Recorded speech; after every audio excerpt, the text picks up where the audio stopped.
আমাদের পশ্চিমবঙ্গে তো কিছু আলাদাই প্রজাতির মানুষ দেখা যাচ্ছে যারা মুসলিম। অন্নপূর্ণা ভান্ডার নেওয়ার জন্য এরা এত নিচে নেমে গেছে, দেখেন ভিডিওটা।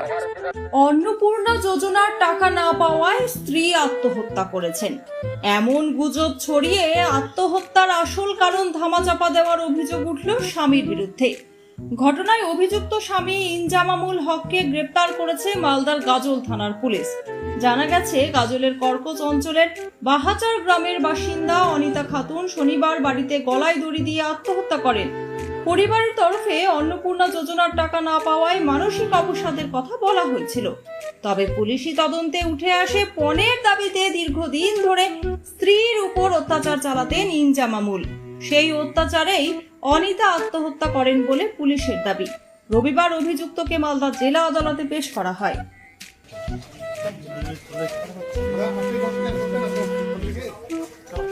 আরে অন্নপূর্ণা আমাদের দেবীর নাম, তোমাদের লজ্জা থাকা দরকার। আমাদের দেবীর নামে টাকা নিচ্ছ, আরে ঘরের বউকে মেরে ফেলছো অন্নপূর্ণা ভান্ডারের জন্য। ছি ছি ছি ছি, এখন তো মুসলিমদের উপর সত্যি সবাই ছি ছি করবে। তোমাদের নাকি হারাম হিন্দুদের সবকিছু, তো হিন্দুদের দেবীর নামে টাকা নেওয়া হালাল হয়ে গেল। আরে কাটে মোল্লা, তোমরা শুধরাইলে না। হ্যাঁ, এই নুনুর মাথায় কাটার আগে একটু অন্য যে বুদ্ধি দিত তাহলে খুব ভালো হইতো।